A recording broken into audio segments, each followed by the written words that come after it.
얼마 전에 한국의 한 TV 프로그램에서 특별한 직업을 가진 분들의 이야기를 본 적이 있습니다.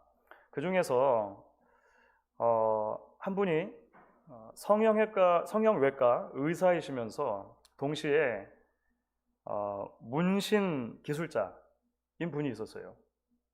그러니까 의사인데 동시에 문신을 새기는 일도 하는 것입니다. 참 독특하죠. 왜 성형외과 의사가 문신을 하게 되었는가? 그 이유가 몇 가지가 있었는데 그 중에 한 가지가 이것이었습니다. 치매로 고생하시는 어르신들을 도울 방편으로 문신을 하게 됐다는 거예요. 밖에 나가셨다가 잠깐 기억에 문제가 생겨서 집에 돌아오시는데 문제가 생길 수 있기 때문에 그런 어르신들에게 팔에다가 개인 정보, 그러니까 이제 아주 예민한 것 말고 연락처 정도겠죠. 그런 정보를 문신으로 새겨드린다는 거예요. 도움을 드리는 것이죠. 실제로 기억에 어려움을 겪는 여러분들이 그분께 시술을 받고 많은 도움을 받았다라고 하는 그런 이야기를 보면서 마음이 흐뭇해졌던 그런 기억이 있습니다. 사실 우리가 치매라고 하는 것을 언급하지 않더라도 우리가 잘 알고 있는 것처럼 인간은 망각의 동물인 듯 싶습니다. 사실 우리는 많은 경우에 여러 가지를 잊어버리곤 합니다. 전문가들은 사실 인간의 두뇌가 그렇게 망각을 자꾸 하는 것은 두뇌 자체를 건강하게 유지하기 위한 방편 중에 하나라고도 설명을 합니다. 다시 말해서 일어나는 모든 일들을 다 기억하면 우리의 두뇌가 그것을 다 담아낼 수가 없다는 것이죠. 우리가 살아갈 수가 없다는 것입니다. 그래서 건강을 유지하기 위해 적당한 때, 적당한 방법으로 기억들을 정리를 해주는 것이죠. 필요 없는 부분들을 소거해 준다는 것입니다. 마치 휴지통이 꽉 차면 비워야만 건강할 수 있는 것처럼 그렇게 한다라고 이제 전문가들이 이야기하는 것을 들었습니다. 그런데 문제는 뭐냐면 우리가 이제 많은 경우에 기억해야 할 것도 잊어버린다라고 하는 것입니다. 그러니까 사실은 꼭 필요한 것들도 사실 우리가 살다 보면 잊어버리곤 하는 것들이 다반사라고 하는 것입니다. 그래서 여러분 성경을 보시면 유난히 기억하라라고 하는 말씀이 많이 나옵니다. 여러분 성경에 나오는 기억하라는 말씀은 휴지통을 절대 비우지 말라는 말씀이 아닙니다. 모든 것을 낱낱이 다 기억하라는 말씀이 아닌 것이죠. 이것은 건강하고 바른 신앙을 유지하는 데 있어서 기억이 대단히 중요하다라고 하는 것을 말하는 것입니다. 바꾸어 말하면 좀 더 구체적으로 설명을 하면 하나님이 어떤 분이신지, 그 하나님이 우리를 위해서 어떤 일을 행하셨는지를 기억하는 것이 사실은 신앙의 내용이다라고 하는 것을 성경은 여러 차례 우리에게 전달해주고 있다는 것입니다. 그런 의미에서 오늘 우리가 함께 읽은 말씀이 굉장히 의미심장합니다. 오늘 함께 읽은 말씀은 우리가 지난주에 살펴본 말씀에서 곧바로 이어지는데요. 이스라엘 백성들이 초막절이라고 하는 절기를 지키는 장면입니다. 예루살렘 성곽까지 다 재건을 했습니다. 예루살렘 성곽을 재건한 이후에 수문 앞 광장에서 율법을 듣는 거대한 말씀 집회를 가졌습니다. 지난주까지 살펴본 말씀이죠. 오늘은 이제 그 장면에 이어서 율법을 좀 더 공부하다 보니까 너무나 오랜 기간 동안 우리가 놓치고 있었던 것이 있는데 하나님의 명령을 따라 초막절을 지키지 못했구나. 그래서 초막절을 지키는 장면인 것입니다. 역사적으로 보면 초막절은 크게 두 가지 의미를 가집니다. 하나는 추수감사의 의미입니다. 우리 달력으로 하면 9월 달쯤 되는데요. 이스라엘의 달력으로 7번째 달입니다. 초막절은 1년 동안 추수한 것을 거두어 드리고 그 거두어 드린 곡식에 대해서 감사하는 의미를 가지고 있었어요. 그래서 초막절의 다른 이름이 수장절이라고도 합니다. 곡식을 거두어서 이제 곡간에 드리는 것을 말하죠. 또 하나는 초막절에 굉장히 중요한 것이 있는데 그것은 출애굽과 40년의 광야 생활을 기억하는 것입니다. 초막절이라고 하는 이름에 초막이 들어가죠.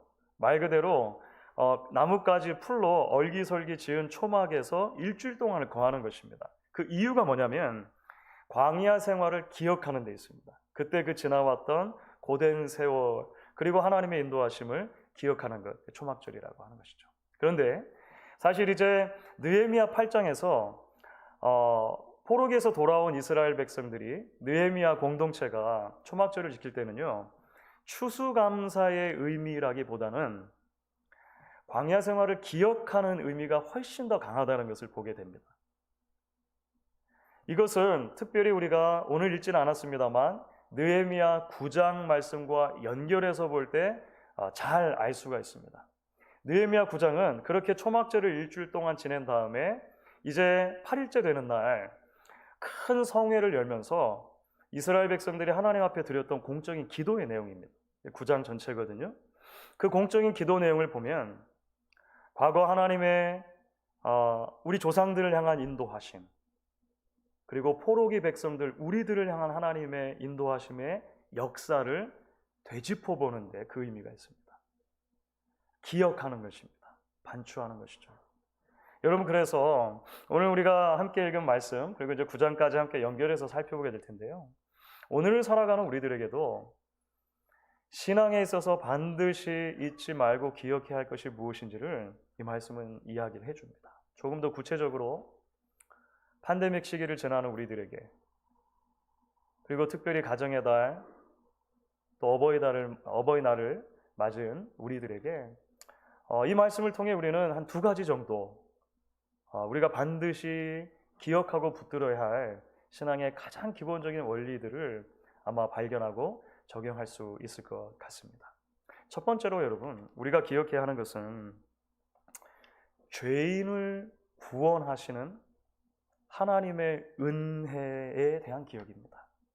죄인을 구원하시는 하나님의 은혜를 기억하는 것이 얼마나 중요하고 소중한가라고 하는 것이죠. 여러분, 느헤미야 9장에 나온 기도 말씀드린 것처럼 이스라엘 백성들이 조상들이 지나온 걸음, 그리고 가깝게는 포로기 백성들이 지나왔던, 자신들이 지나왔던 그런 걸음들을 반추하는 내용이라고 말씀을 드렸어요. 그런데요, 이 기도를 관통하는 아주 중요한 주제가 하나가 있습니다. 그것은 철저하게 자격 없는 사람들을 구원해 주시는 하나님의 은혜에 대한 강조예요. 기도에 전반적으로 흐르고 있는 굉장히 중요한 내용입니다. 애초에 이스라엘 백성들의 제일 시조가 되는 조상이 누굴까요? 이스라엘 민족의 조상, 아브라함이죠. 아브라함. 그렇죠? 이 아브라함을 하나님이 어떻게 부르셨는가에서부터 사실은 하나님의 그 은혜에 대한 이야기가 출발을 합니다. 그래서 이제 우리가 오늘 설교를 들을 때 9장에 나오는 이제 말씀들을 조금씩 이렇게 같이 읽어가면서 살펴보게 될 텐데요. 9장 7절 말씀을 보시면 먼저 이런 대목이 나옵니다. 9장 7절 제가 한번 읽어보도록 하겠습니다. 주는 하나님 여호와시라. 옛적에 아브라함을 택하시고 갈대아 우르에서 인도하여 내시고 아브라함이라는 이름을 주시고. 아브라함은 바벨론 지역이었던 갈대아 우르라고 하는 지역에 살던 사람이었습니다. 이방인이었습니다. 그런데 그 아브라함을 하나님께서 택하시고, 그러니까 선택하시고 불러주셨다는 거예요. 부르신 다음에 그에게 약속을 주시죠. 수많은 자손을 주실 것이다. 어떤 땅을 선물로 주실 것이다. 아브라함을 통해 만국이 복을 받게 할 것이다. 이런 그 약속을 주십니다. 그런데 여러분, 이 모든 것이 아무런 자격을 묻지 않고 주신 것입니다. 아브라함에게 어떤 조건이 있기 때문에 주신 것이 아니라고 하는 거예요. 그래서 아브라함을 부른 것 자체가, 그러니까 민족의 시조가 되는 사람을 불러주시고 그로부터 이스라엘 민족이 나온 것 자체가 하나님의 은혜다라고 하는 것을 강조하는 거예요. 그런데 여러분, 사실 후대의 이 유대 민족들의 기록 가운데 아주 흥미로운 대목이 등장하는 것을 보게 됩니다. 유대인들의 이제 전승과 구전들이 전달되면서 자신들의 시조였던 아브라함을 조금 미워하고 싶은 거예요. 아브라함에게 조금 더 이렇게 크레딧을 주고 싶은 거예요. 그래서 사실 유대인들의 구전과 그 해석을 모아놓은 것이 탈무드이거든요. 탈무드를 많이 들어보셨죠? 그 탈무드에 보면 아브라함과 관련된 이런 내용이 나옵니다. 아브라함의 아버지 데라가 원래 갈대아 우르 땅에서 우상을 만들어 파는 사람이었다는 거예요. 그러니까 우상 샵을 운영하는 사람이었다는 것입니다. 많은 우상들이 있었다는 거죠. 어느 날 아침입니다. 데라가 가게 문을 열고 보니, 셔터를 올리고 보니 자신의 가게에 있는 우상들이 전부 다 박살이 나 있는 거예요. 그런데 제일 큰 우상 하나만 멀쩡하고 이제 손에는 도끼가 들려져 있습니다. 아무리 생각을 해봐도 이것은 큰아들인 아브라함이 한 짓인 거예요. 아브라함이 항상 평소에 우상을 만들어 파는 아버지를 삐딱하게 봤거든요. 그래서 아브라함을 불러다가 묻는 것입니다. 네가 왜 아버지 가게를 요 모양으로 만들어 놓았느냐? 이 우상들을 다 이제 다 부셔놨으니 앞으로 우리는 어떻게 뭘 팔아서 먹고 사느냐? 이야기를 했어요. 아브라함이 그때 뭐라고 대답한지 아십니까? 아버지 무슨 말씀입니까? 제가 이런 일을 할 리가 있겠습니까? 저기 보는 저 큰 우상 있지 않습니까? 저 손에 도끼가 안 보이십니까? 저 큰 우상이 나머지 작은 우상들을 다 도끼로 부순 것입니다. 아버지가 다시 대답하죠. 아니 이 사람아 이게 무슨 말인가? 저 나무로 만든 우상이 무슨 생명이 있어서 다른 우상들을 파했다는 말인가? 그때 아브라함은 이렇게 대답을 합니다. 아버지, 제가 아버지께 드리려고 했던 말씀의 핵심이 그것입니다. 아버지 말씀처럼 저 나무로 만든 우상이 무슨 생명이 있길래 아버지는 저것을 믿고 절하고 이것을 만들어서 사람들에게 팔아 돈을 번다는 말씀이십니까?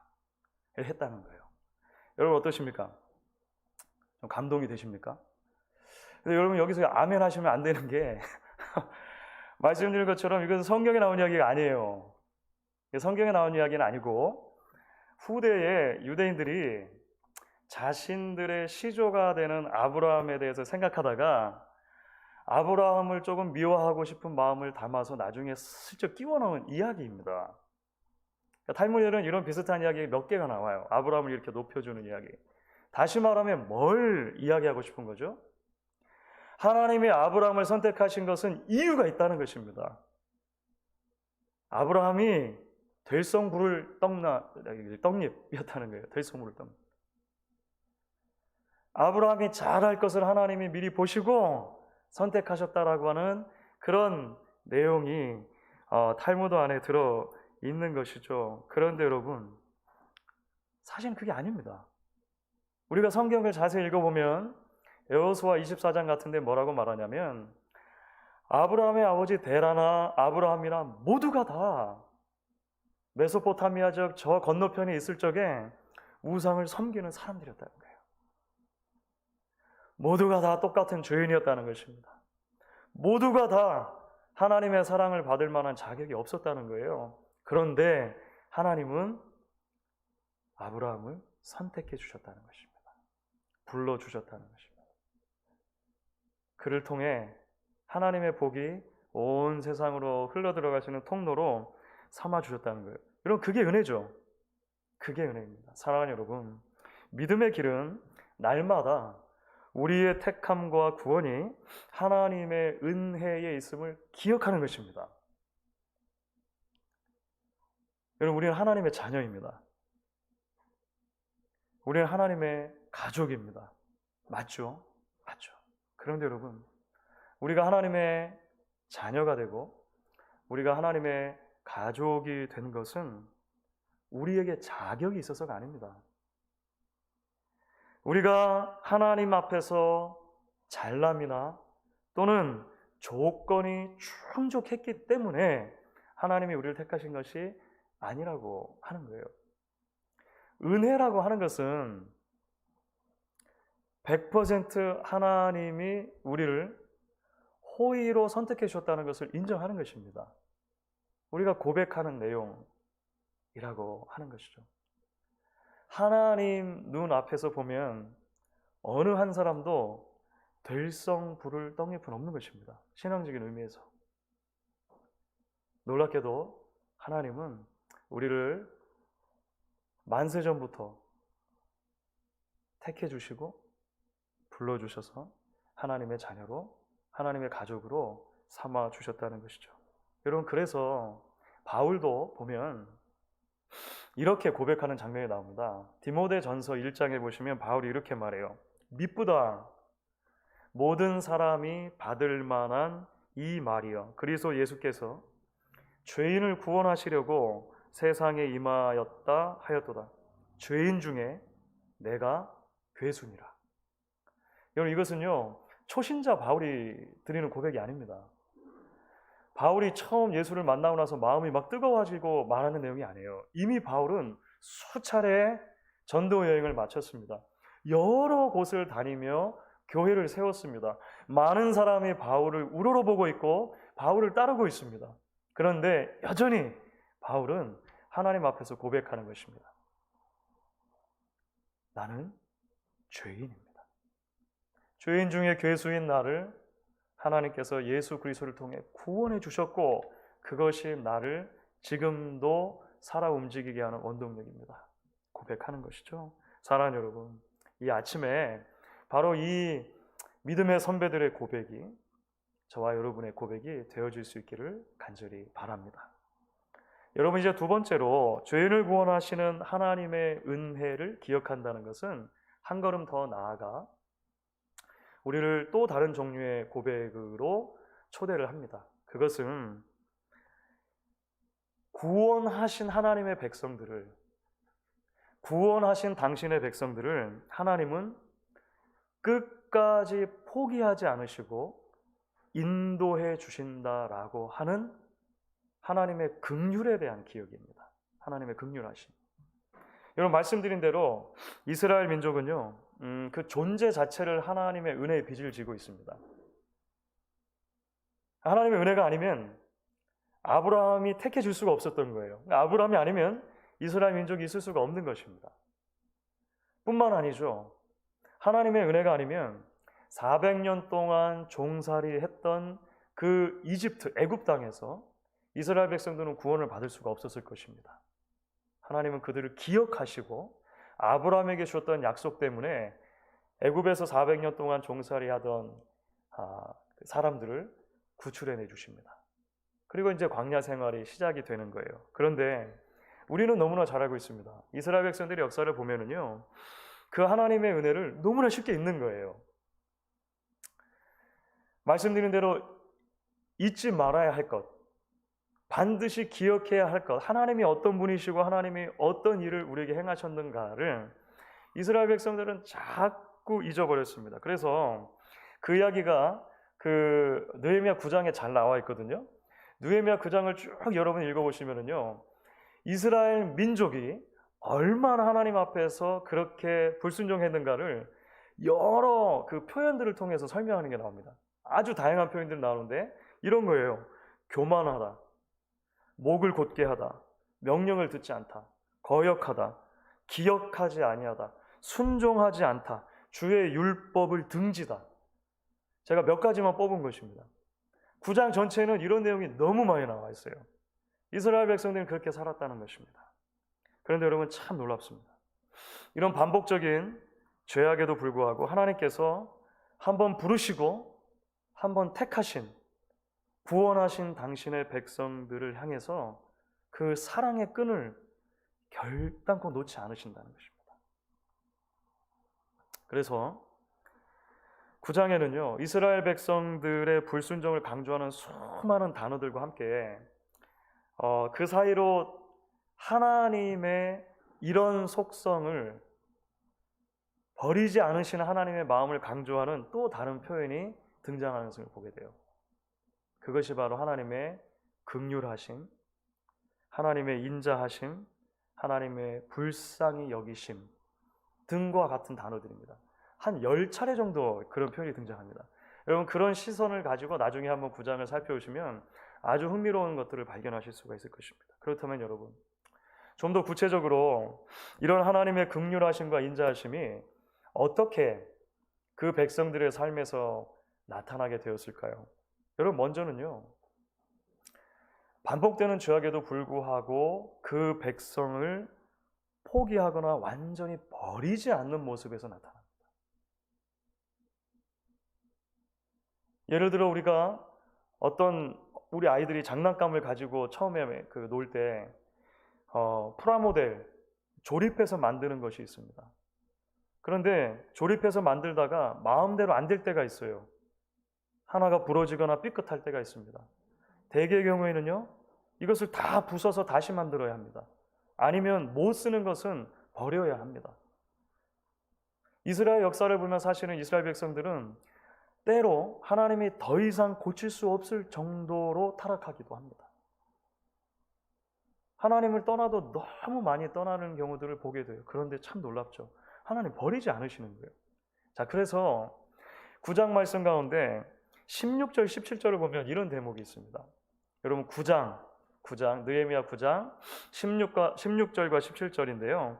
우리 이 말씀을 한번 같이 여러분들 말씀을 찾으실 수 있으면 읽어보도록 하겠습니다. 같이 읽습니다. 그들과 우리 조상들이 교만하고 목을 굳게 하여 주의 명령을 듣지 아니하고 거역하며 주께서 그들 가운데에서 행하신 기사를 기억하지 아니하고 목을 굳게 하며 패역하여 스스로 한 우두머리를 세우고 종되었던 땅으로 돌아가고자 하였나이다. 그러나 주께서는 용서하시는 하나님이시라. 은혜로우시며 긍휼히 여기시며 더디 노하시며 인자가 풍부하심으로 그들을 버리지 아니하셨나이다. 이것은 이스라엘 백성들을 출애굽한 이후에 광야 생활 때를 말하는 거예요. 그렇죠. 우리가 기억하는 것처럼 얼마나 많이 하나님을 거부하고 반역했는지 알 수가 없습니다. 애굽으로 돌아가려고 했던 때가 몇 번입니까? 그러니까 구원을 되돌리려고 하는 거죠. 애굽으로 되돌아가려고 했던 때. 이민족들 때문에 두려워서 울던 때가 몇 번입니까? 하나님을 대적하고 말씀에서 멀어졌던 때가 몇 번입니까? 하지만 하나님이 그들을 버리지 않으셨다는 것입니다. 때로 징계하긴 하십니다. 하지만 완전히 망하게 하지 않으시는 하나님의 긍휼히 여기심, 인자하심이 있었다는 거예요. 왜냐하면 하나님이 그들을 은혜로 택해 주셨기 때문입니다. 하나님의 사랑은 변하는 사랑이 아니기 때문이라고 하는 것이죠. 초막절 이스라엘 백성들이 멀쩡한 집을 놔두고 그 불편한 초막을 짓고 일주일을 지냅니다. 그리고 그 일주일을 지내는 동안 낮 동안에는 에스라를 통해서 율법의 말씀을 계속 들었습니다. 이 이야기를 듣다 보니 느헤미야 공동체는 깨닫는 게 생긴 거예요. 수백 년 전에 그 조상들뿐만이 아니라 바로 이 이야기가 우리들 이야기다라고 하는 것을 깨달은 거예요. 우리가 왜 포로기를 겪었는가? 하나님 앞에 불순종했기 때문이라는 것을 알게 되죠. 그런데 우리는 어떻게 그 험난한 포로기를 지나올 수 있었는가? 우리는 어떻게 지금도 남겨진 백성들이 되어서 이곳에 돌아왔고 여기 돌아와서 성전을 다시 지으며 성곽을 다시 세울 수 있었는가? 그들은 깨달은 거예요. 동일한 하나님의 인자하심 때문이라고 하는 거죠. 그래서 나중에 9장을 보시면 후반부에 이제 이렇게 연결이 됩니다. 30절, 31절입니다. 조금 전에 읽었던 그 16절, 17절과 얼마나 많은 이미지가 겹쳐지는지 한번 보십시오. 제가 읽겠습니다. 30절, 31절입니다. 그러나 주께서 그들을 여러 해 동안 참으시고 또 주의 선지자들을 통하여 주의 영으로 그들을 경계하시되 그들이 듣지 아니하므로 열방 사람들의 손에 넘기시고도 포로기를 말하는 것입니다. 주의 크신 긍휼로 그들을 아주 멸하지 아니하시며 버리지도 아니하셨사오니 주는 은혜로우시고 불쌍히 여기시는 하나님이심이니이다. 사랑하는 여러분, 이 말씀이 우리에게 얼마나 위로가 되는지 알 수가 없습니다. 사실 우리도 여러분 흔들릴 때가 얼마나 많습니까? 나아가 때로 의심하며, 때로 불순종하며, 때로 목을 곧게 세워서 내 힘으로만 인생을 살아보려 할 때가 얼마나 많으냐고 하는 것입니다. 우리가 팬데믹을 지나는 지난 날들 동안 벌써 한 15개월이 넘어가고 있죠.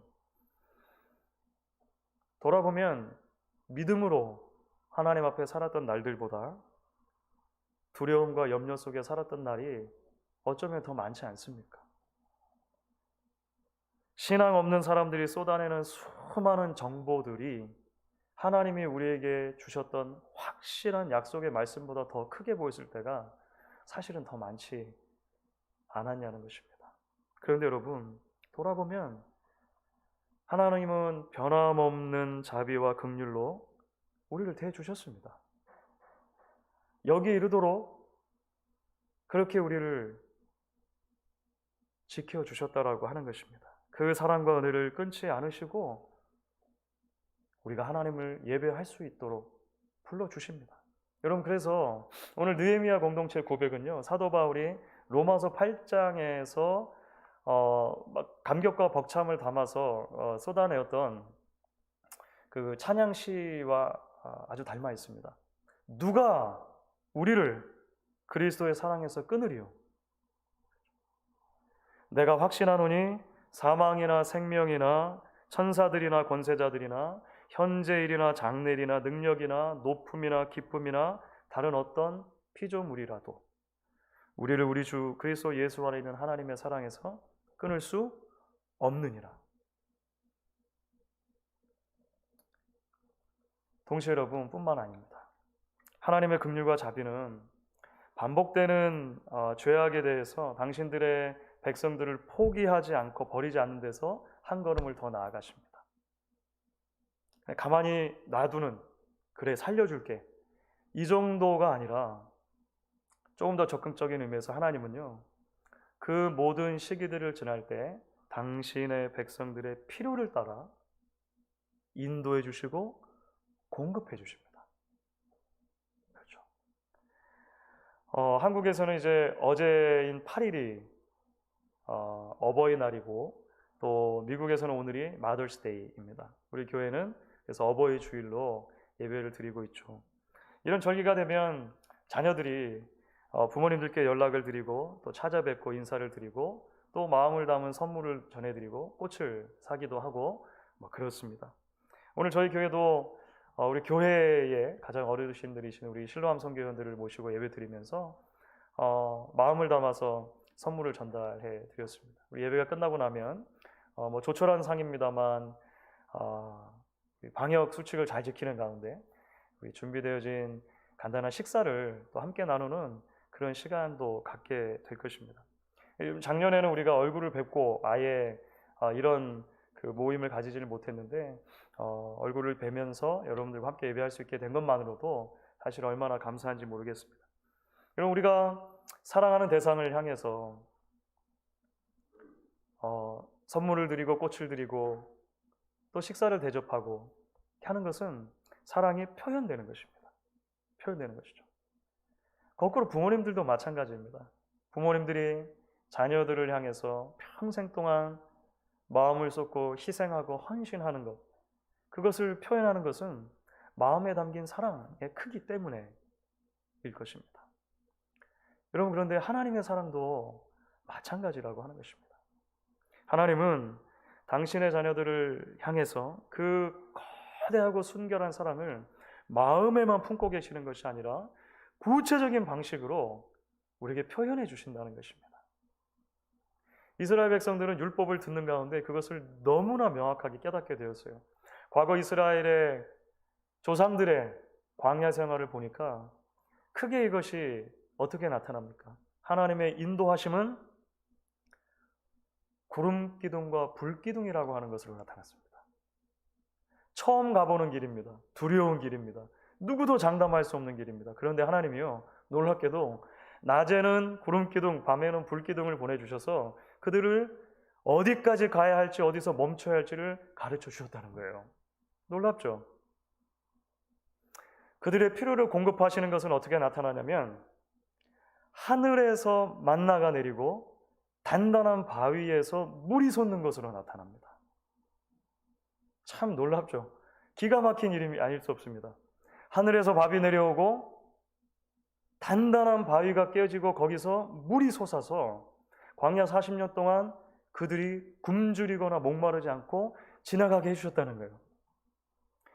생각하면 생각할수록 이것이 너무 놀라우니까 오늘 느헤미야 공동체의 기도를 보면은요, 구름 기둥, 불 기둥 이야기, 만나와 반석의 물 이야기가 2번 고스란히 반복됩니다. 2번이 반복돼요. 12절, 15절, 19절, 20절입니다. 그렇습니다, 여러분. 놀랍게도 하나님께서는 당신의 백성들의 필요를 아시고 섬세하게 채워주십니다. 우리가 신약에 가면 예수님께서 이 초막절 어간에 하나님의 백성들 앞에 서서 선포하신 내용이 나옵니다. 내가 곧 생명의 떡이고 내가 곧 생명수다라고 하는 선포를 해주신 대목이 나와요. 다시 말하면 하나님께서는 자신의 아들을 이제 아예 죄인된 우리들을 위해서 참된 영적인 양식과 음료로 보내주신 것이죠. 그리고 지금도 광야 같은 인생길을 지나는 우리 모두를 그 아들 안에서 인도해 주시고 필요한 것들을 공급해 주시겠다라고 약속을 해 주신다는 것입니다. 우리는 에벤에셀이라는 고백을 드립니다. 하나님이 여기까지 우리를 도우셨다. 여러분, 이 고백은 하나님이 여기까지 우리를 도우셨으니 이제 나머지는 우리가 알아서 하겠습니다라는 고백에서 끝날 수 없습니다. 지금까지 인도하신 하나님이 앞으로도 변함없이 우리를 인도하실 것을 믿습니다라고 하는 고백이어야 하는 것이죠. 여호와 이레라는 고백을 우리가 드립니다. 하나님이 공급하신다라고 하는 말입니다. 하나님이 여기까지 공급하셨으니까 앞으로는 우리 힘으로 잘 살아보겠습니다라고 말하는 것이 아닐 것입니다. 지금까지 공급하신 하나님, 앞으로도 우리 인생 가운데 필요한 것들을 충분하고 넉넉하게 공급해 주실 줄로 믿습니다라고 하는 고백이 바로 여호와 이레라고 하는 고백에 들어있어야 할 것입니다. 주 안에서 사랑하는 여러분, 오늘 어버이 주일 예배를 드리면서 우리가 이 아침에 육신의 어버이들을 기억하고 감사와 사랑과 존경을 표합니다. 동시에 우리 모두의 영원한 아버지 되시는 하나님 앞에 같이 설 수 있으면 좋겠습니다. 그 하나님이 어떤 분이시고 그 하나님이 저와 여러분을 위해 무엇을 행하셨는지 다시 한번 기억하고 붙들 수 있는 시간, 그 아버지 하나님의 자녀됨을 우리 모두가 다 함께 감사할 수 있는 시간 될 수 있기를 주의 이름으로 간절히 축원하겠습니다.